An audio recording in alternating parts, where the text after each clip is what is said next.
ഈ ലീഗുകാർ PM ശ്രീ പദ്ധതി എന്ന് കേട്ടപ്പോൾ യുവമാർ കരുതിക്കാണ് ഇത് പാണക്കാട് മെമ്മോറിയൽ പദ്ധതി എന്നാണ്. അതുകൊണ്ടാണ് യുവമാർ മൊത്തത്തിൽ ചെയ്തത് അടപട്ടണം യൂട്ടേൺ. ഇടതുപക്ഷത്തിന് ഇതിനൊരു ഇതുണ്ടായിരുന്നു, ഒരു നയമുണ്ടായിരുന്നു. ആ നയം എന്ന് പറഞ്ഞു കഴിഞ്ഞാൽ ഒരു കാരണവശാലും PM ശ്രീ പദ്ധതി ഇവിടെ നടപ്പിലാക്കൂല എന്നുള്ളത് അത് കൃത്യമായിട്ടും പറഞ്ഞതാണ്. അതിൻ്റെ പേരിൽ പല ഫണ്ടുകളും കേന്ദ്ര സർക്കാർ ഈ LDF സർക്കാർ ഇരുന്ന സമയത്ത് കൊടുക്കാതിരുന്നിട്ടുണ്ട്. അത് കണക്ക് അത് നടപ്പിലാക്കൂല എന്ന് പറഞ്ഞാൽ വേറെ സംസ്ഥാനമാണ് തമിഴ്നാട്.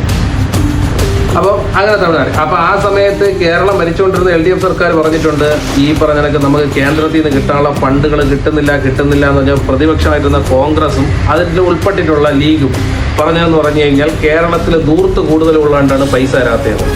ഇപ്പം ആ ദൂർത്തൊക്കെ അങ്ങ് മാറിയല്ല.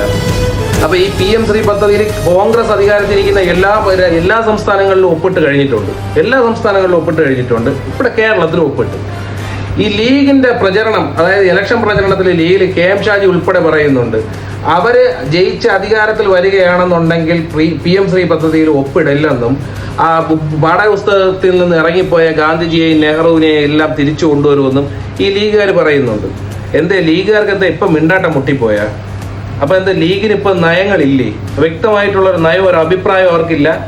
അവർ ഈ LDF UDF കൂടെ നിന്നുകൊണ്ട് എന്താണ് അവരെ നട്ടല് വളഞ്ഞ കുനിഞ്ഞ് കുമ്പിട്ട മൂരികളെ നട്ടല്. യുവമാര് പറഞ്ഞെന്ന് പറഞ്ഞു കഴിഞ്ഞാൽ ഇവിടെ മുസ്ലിങ്ങൾക്കെതിരെ നിൽക്കുന്നത് LDF ആണെന്നാണല്ലോ പറഞ്ഞത്. ഇവിടെ യുവമാർ ഈ ഇലക്ഷന് മതം പറഞ്ഞ് ദീന് വിറ്റുവാണല്ലോ ലീഗുകാർ ഈ മലപ്പുറത്ത് ഇത്രയും സീറ്റ് പിടിച്ചത്. നല്ല പച്ചയായിട്ട് വർഗീയത പറഞ്ഞ് എന്ത് എംമാർക്ക് ഇപ്പൊ എന്ത് മുണ്ടാട്ടം മുട്ടിപ്പോയാ? അല്ലെങ്കിൽ യൗമാർക്ക് എന്താ നട്ടല്ലോടെ പറയാൻ പറ്റൂല UDF-നകത്ത് PM ശ്രീ പദ്ധതിയിൽ ഒപ്പിടാൻ പറ്റൂല എന്ന്? അപ്പൊ അതിനുള്ള കഴിവും ആംബിയർ യൗമാർക്കില്ല. യൗമാർ ഇപ്പോഴും ഇല്ല, നട്ടല് റബ്ബറായിരിക്കുന്ന യൗമാരാണ്. യൗമാരെല്ലാണോ ലീഗുകാരെന്ന് പറഞ്ഞു കഴിഞ്ഞാല് കാലങ്ങളായിട്ട് ഒരു മുസ്ലിം ജനതയെ പച്ചയ്ക്ക് പറ്റിച്ചുകൊണ്ടിരിക്കുന്ന ഒരു കപട രാഷ്ട്രീയവാദികളാണ് ലീഗുകാരന്മാർ. യൗമാർക്ക് ദീനൊന്നുമില്ല. യൗമാരൊക്കെ ദീന് വിറ്റ് ജീവിക്കണേ. യൗമാര് പലിശ തിന്നുന്നുണ്ട്, പലിശയ്ക്ക് വണ്ടി എടുക്കുന്നുണ്ട്. കുഞ്ഞാലിക്കുട്ടിയുടെ വണ്ടികളെല്ലാം 9,900 നമ്പറാണ്. ആ വണ്ടികളിലെല്ലാം EMI-ലാണ് എടുത്തിരിക്കുന്നത്. ആ വണ്ടികളെല്ലാം പരിപാലനത്തിൽ കയറി ചെക്ക് ചെയ്ത് നോക്കി അറിയാം ഏതൊക്കെ ബാങ്കിലാണ് ഫിനാൻസ് എടുത്തിരിക്കുന്നതെന്ന്. എന്താ പാണക്കാട്ടത് അങ്ങന്മാർക്ക് പറഞ്ഞു കൊടുത്തൂടെ പലിശ ഹറാമാണ്, മേടിച്ചൂടാന്ന്? ശിവൻകുട്ടി ഈ പദ്ധതിയിൽ ഒപ്പിടൂന്ന് പറഞ്ഞപ്പോൾ അവന്മാർ പറഞ്ഞത് അവന്മാർക്ക് ഹറാമായിരുന്നു അന്നേരം.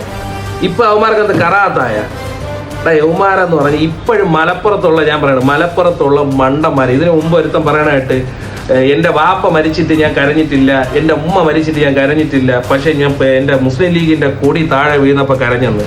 പക്ഷെ അവൻ മുസ്ലിം ലീഗിന്റെ കൊടി വീണപ്പോൾ കരഞ്ഞു, പക്ഷെ അവനെ ഉണ്ടാക്കിയത് ആലോചിച്ച് അവൻ്റെ ഉമ്മായും പാപ്പായും പിന്നീട് കരഞ്ഞിട്ടുണ്ട്. യൗമാരൊക്കെ എന്ന് പറഞ്ഞാൽ യൗമാരൊക്കെ വേറെ നാറികളാണ് ഈ ലീഗുകാരന്മാർ.